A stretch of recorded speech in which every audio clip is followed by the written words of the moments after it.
This channel does not promote any violent, harmful, or illegal activities. All content provided by this channel is meant for an educational purpose only.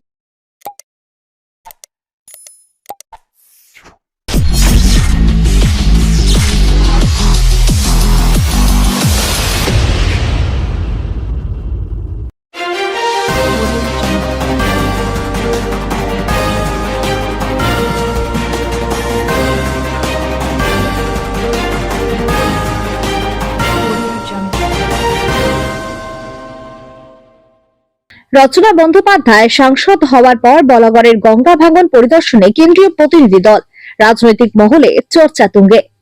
হুগলিতে সাংসদ নির্বাচিত হওয়ার পর বলাগড় তথা গোটা হুগলি জেলার গঙ্গা ভাঙন সমস্যার বিষয়ে সংসদে সরব হয়েছিলেন তৃণমূলের সাংসদ রচনা বন্দ্যোপাধ্যায়।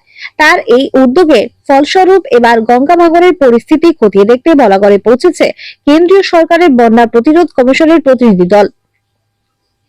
আজ সাংসদ রচনা বন্দ্যোপাধ্যায় এবং কেন্দ্রীয় সরকারের 3 সদস্যের এই প্রতিনিধি দল বলাগড়ের গঙ্গা পাড়ের ভাঙন এলাকা পরিদর্শন করেন। এই পরিদর্শনকে ঘিরে শুরু হয়েছে রাজনৈতিক আলোচনা।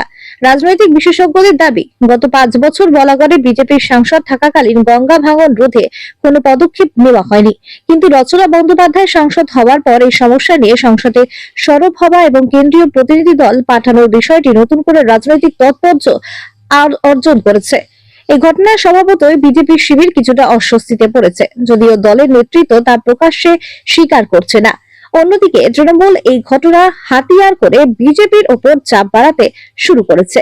রচনা বন্দ্যোপাধ্যায়ের সক্রিয় ভূমিকা এবং কেন্দ্রীয় প্রতিনিধিদের উপস্থিতি রেখে তৃণমূলের সমর্থকরা বুক চিতিয়ে দাবি করছেন তাদের সাংসদ এলাকার উন্নয়নের প্রতিশ্রুতিবদ্ধ। বলাগড়ের গঙ্গা ভাঙন দীর্ঘদিন ধরে এলাকার মানুষের জীবনে এক ভয়াবহ সমস্যা। এবার সেই সমস্যার সমাধানে কার্যকরী উদ্যোগ দেখতে উদ্গ্রীব পুরো হুগলি জেলা। ব্যুরো রিপোর্ট, আমার Kolkata news.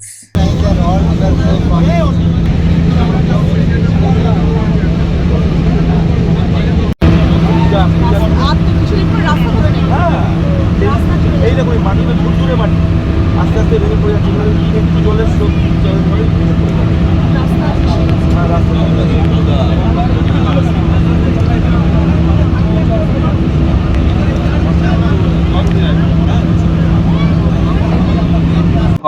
Honourable MP ma'am के इनिशिएटिव से और फिर हमारे जल शक्ति मंत्रालय, हमारे चेयरमैन जीएफसीसी के गाइडेंस से हम लोग को भेजा गया है यहाँ पे कि फिजिकली वेरीफाई करें कितना इरोजन हो रहा है, उससे कितना प्रॉब्लम हो रहा है, और इस बेसिस पे फिर हम लोग रिपोर्ट अपने हायर अथॉरिटी को प्रोवाइड करेंगे और फिर इस पर टेक्निकल टीम बैठेगी और फिर आगे देखेंगे क्या करना है इस पर, और आगे की रिकमेंडेशन फिर दिए जाएंगे क्या लिया जा सकता है। ये रिपोर्ट किसको देंगे आप?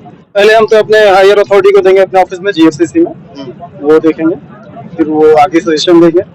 किस तरह का ये इरोशन इधर हो रहा है?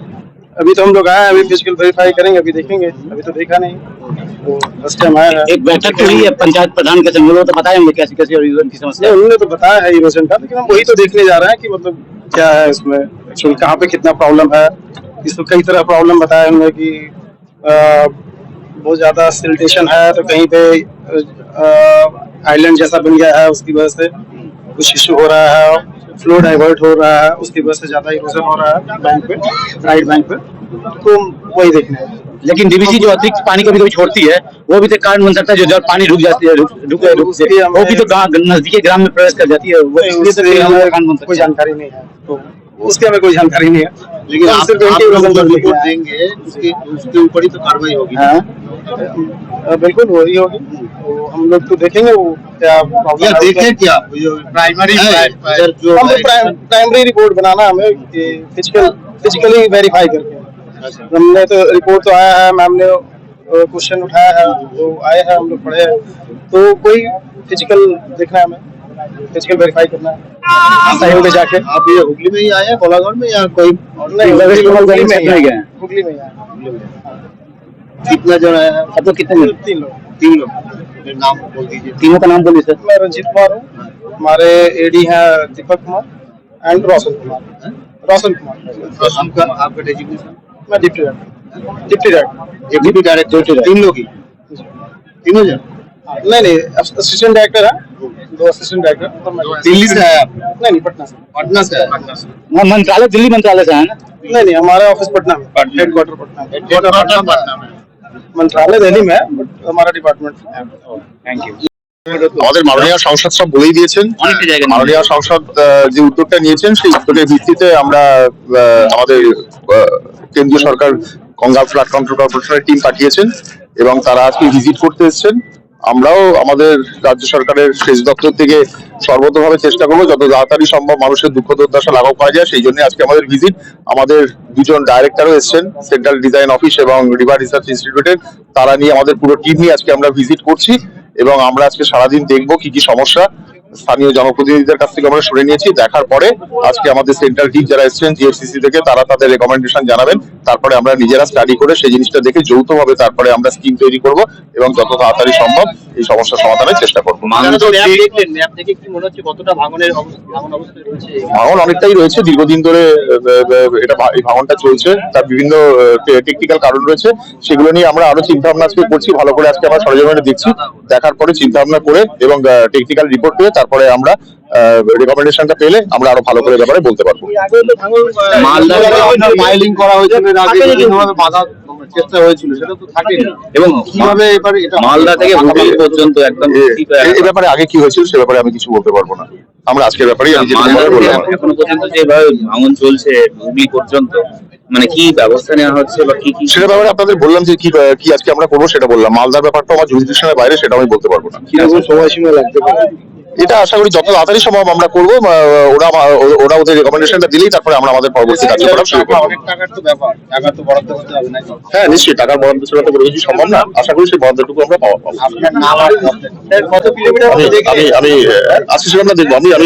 আমি ইনফ্যাক্ট আমি যখন প্রচারে এসেছিলাম তখন আমার চোখে এসেছিল আমার বিশাল বড় সব থেকে সমস্যার বিষয় যেটা হুগলি তথা পশ্চিম বাংলার বিভিন্ন বৃহত্তর জায়গায় যে ভাঙন একটা বিশাল বড় সমস্যা, এবং আমি যাদের সাথে কথা বলেছিলাম তাদের চোখে জল দেখেছিলাম, তাদের আওয়াজ শুনেছিলাম, তারা অনেক অনেক আমাকে বলেছিলেন দিদি আমাদের জন্য কিছু একটা করো, হাত জোর করে আমাকে বলেছিলেন। তাই বলেছিলাম ভাই আমি যদি আসি সাংসদ হয়ে আমি নিশ্চয়ই চেষ্টা করবো, আমার তরফ থেকে যতটা সম্ভব আমি চেষ্টা করবো, সেটা আমি তাদেরকে কথা দিয়েছিলাম। এবার যখন আমি সাংসদ হলাম তখন আমার প্রথম মুখ্য কাজ হয়েছিল, ভেবেছিলাম যে আমি এই আওয়াজটা তুলবো পার্লামেন্টে, যে আমাদের যেন দেখা হয়, আমাদের এই ভাঙন নিয়ে যেন চিন্তা করা হয়। তার জন্য যাবতীয় যা যা করণীয় আমি করতে চেষ্টা করেছিলাম। আমার তরফ থেকে আমি যা চেষ্টা করেছি সেটা হচ্ছে আমি চিঠি লিখতে পেরেছি। আমাদের ইরিগেশন ডিপার্টমেন্টের মিনিস্টার আছেন, আমাদের অত্যন্ত শ্রদ্ধেয় মানুষ ভূঁইয়া স্যার, উনি আমার লেটার নিয়েছেন এবং আমি ভীষণ ভীষণ চিরকৃতজ্ঞ ওনার কাছে যে উনি আমার তাৎক্ষণিকভাবে উনি আমাকে রিপ্লাই দিয়েছেন।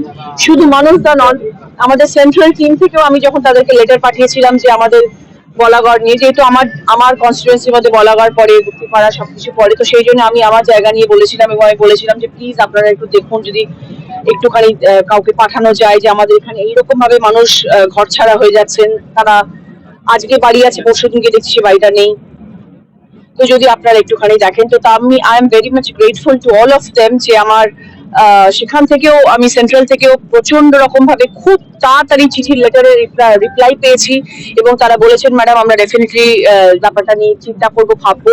এবং ওনারা যে চিঠিটার মর্যাদা রেখেছেন সেটা হচ্ছে সব থেকে বড় কথা। আজকে পুরো টিম আমার সাথে রয়েছেন, তো সেইটার জন্য আমি ভীষণ ভীষণ grateful to all of them, সবার জন্য। আমি যারা যারা আজকে আমার সাথে এখানে টিম মেম্বার্সরা রয়েছেন আমি সবার কাছে ভীষণ ভীষণ ভাবে গ্রেটফুল, এবং আমি সেন্ট্রালের কাছে ভীষণ গ্রেটফুল, এবং আমি আমার দিদির কাছে ভীষণ গ্রেটফুল এই জন্য কারণ দিদি আমাকে বলেছিলেন যে রচনা তোমাকে লড়াই করতে হবে, তোমায় লড়তে হবে, তুমি চেষ্টা করো, এবং আমি সেই চেষ্টা চালিয়ে যাব। আগামী 5 বছর আমি যতদিন আছি আমি আমার চেষ্টা চালিয়ে যাব।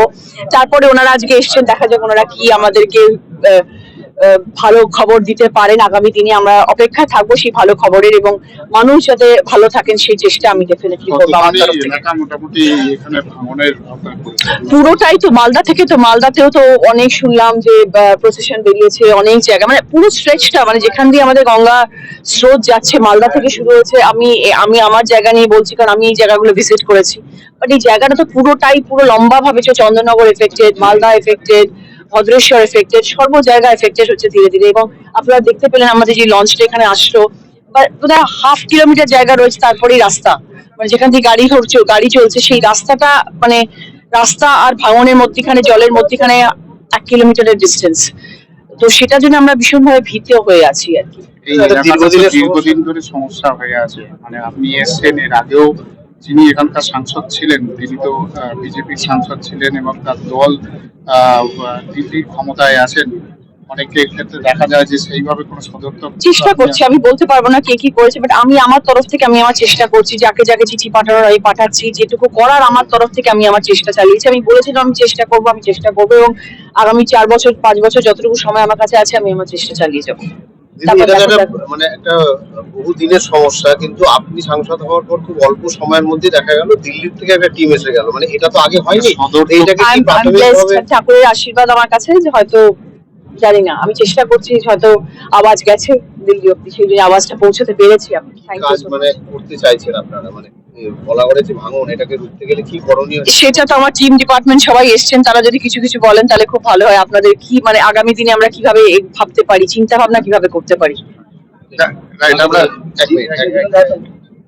যিনি সাংসদ ছিলেন আগের বারে, তিনি তো 5 বছর ছিলেন, তার বেলায় তো আসেন আপনি 1 বছরের মধ্যেই কেন্দ্রীয় টিমে। 1 বছর হয়নি, 6 মাস হয়েছে।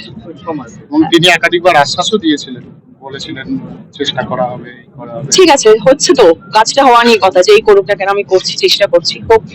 আপনি এই চুচুড়া বা ব্যান্ডেল পর্যন্ত মেট্রো নিয়েও প্রস্তাব তুলেছেন, চিঠি দিয়েছেন, কি মনে হয় যে এরপর সেটা নিয়েও নাড়াচাড়া? সবটাই একসাথে দেখতে হবে, সবকিছু একসাথে করতে হবে। ভাঙন নিয়ে যেমন ভাবছি সেগুলো নিয়ে ভাবতে হবে, মানুষের সুবিধার জন্য যা যা প্রয়োজন, যা যা করার দরকার সেটা নিয়ে আমি চেষ্টা করে যাবো। যতদিন আছি আমি আমার চেষ্টা চালিয়ে যাবো। বলতে পারছি না, দেখা যাক। দেখুন আমি চেষ্টা চালাবো, কোনটা সম্ভব নয় সেটা আমার ডিপার্টমেন্ট যারা এসছেন, ইরিগেশন ডিপার্টমেন্ট তরফ থেকে আছে, ইরিগেশন ডিপার্টমেন্ট সবাই যারা যারা রয়েছেন সবাই এগুলো দেখাশোনা করবেন। আমি তো সেই ব্যাপারে কথা বলতে পারবো না। আমি আমার তরফ থেকে চেষ্টা করবো যাতে এই কাজটুকু শুরু হয়। কিছু কিছু করেও যদি কাজ শুরু হয় তাহলেও অনেকটা। আজকের পর সুরা মিলবে এই যে পর্যটকদের উপর, কি মনে করছেন? সেটা আমি বলতে পারছি, সেটা ওনারা বলতে পারবেন। আমাদের তরফ থেকে আমরা চেষ্টা করবো, তাই তো? কিন্তু এটা সদর্থক দিক হিসেবেই তো দেখবেন যে এটা একটা নিশ্চয়ই, অফকোর্স এটা একটা বিশাল পজিটিভ সাইন আমার পুরো হুগলি জেলার জন্য, যে আজকে এত বড় একটা টিম আমার লেটার পাওয়ার পরে ওনারা এসছেন এবং ওনারা দেখছেন, পর্যবেক্ষণ করছেন এবং সবটা আজকে ওনারা সন্ধ্যেবেলা অবধি থাকছেন, করছেন।